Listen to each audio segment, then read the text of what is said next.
Hi people, good day and welcome back to our YouTube channel, Marjan's Garden. Ayan guys, morning ngayon at ayan medyo kumalma na guys yung paligid. So okay na ngayon guys, hindi kagaya nung nakaraang araw after ng bagyo.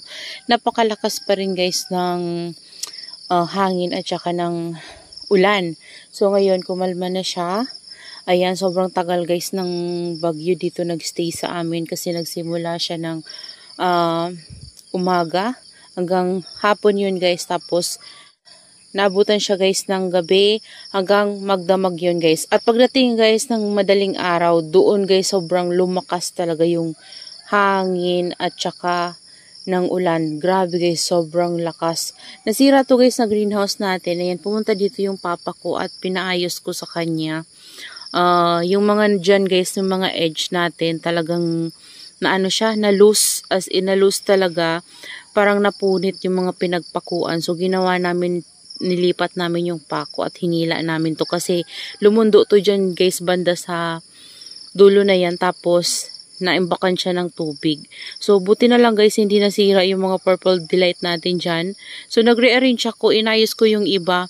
Ayan, yung purple delight ko na ito na isa, natanggalan siya ng mga leaves. Kasi pag ganun ko ng plastic, kasi nga sobrang dami ng tubig na naimbak dyan sa taas, natamaan ko siya. So yun, nakalbo yung dito banda na side.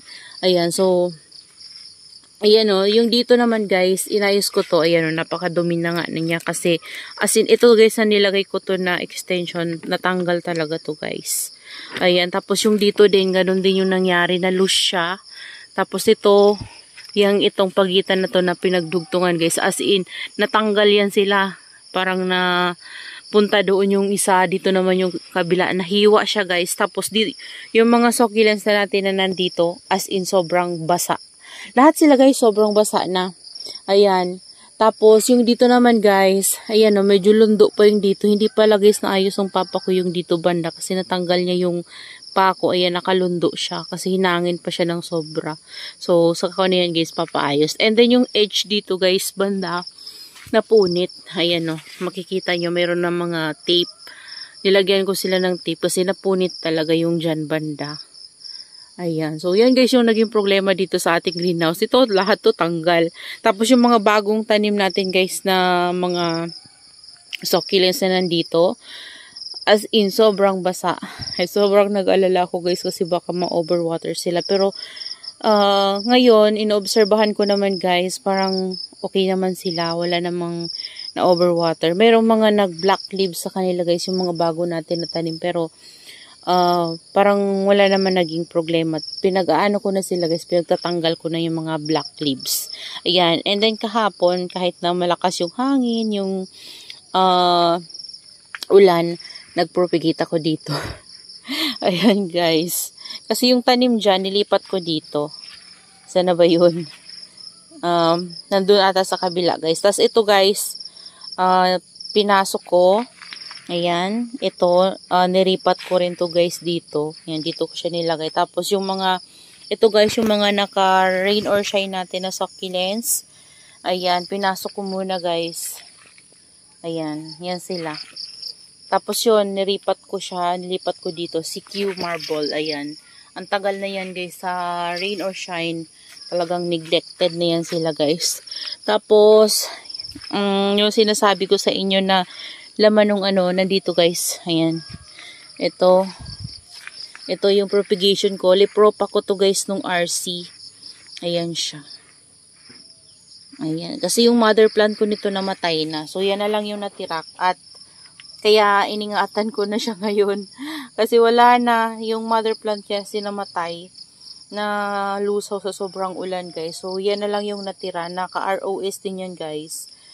Pinasok ko na dito at niripat ko dyan kahapon. Ayan, ito walang laman to. Nilagay ko lang dito para if ever na maitatanim ako. Tapos ito naman guys, kahapon na inayos ko yung arrangement ko sa labas. Naputol ko naman yan. So, tinanim ko na lang dyan banda. And dito naman guys, ito, inayos ko to. Ayan sila. Pinaglilipat ko yung mga nandito guys kasi na-stress talaga ako guys after ng bagyo. Grabe, nakakaawa yung itsura nila dito. Pero buti na lang guys, hindi sila nasira. Ayan, pero marami dito guys yung mga puno ng papaya namin dito. As in, natumba. Ayan. Grabe, ang dami ko pa rin lilinisin. Nagayos nga kami dyan ng kapatid ko guys ng kanal kasi flat na siya, wala nang kanal. Ayan, kasi yung lakas ng ano dito guys, ng baha dito sa loob. As in, pumasok dito guys yung tubig. Ayan o, yung mga boxes ko nga dyan guys, mga basa yan siya. Yung dito, dinaanan na to guys ng tubig. As in, lahat to guys, umapaw talaga yung tubig dito sa daanan na to. Ayan, so yan guys yung ginawa ko sa kanila. Bali ito kasi iningatan ko nga na hindi to mabasa kasi diba nagkaroon siya ng ano dito. So nabasa siya guys, kaya ginawa ko, nilipat ko na naman siya dito. Pero buti na lang, nakatulong ata guys yung pagtanggal ko ng may dark spot niya dito. Tas nilagyan ko siya ng systemic fungicide. So parang nakatulong kasi nawakan ko siya guys, matigas siya. So na-dry siya.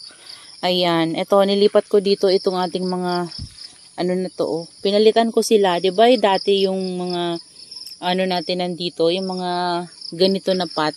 Ayan, nilipat ko yung mga chubby-chubby yung leaves, ayan yung mga ganito para hindi sila guys mag-etiliate and baka mainitan na sila dito banda kapag uminit ngayong araw kasi parang sumisinag konti yung araw guys, oh.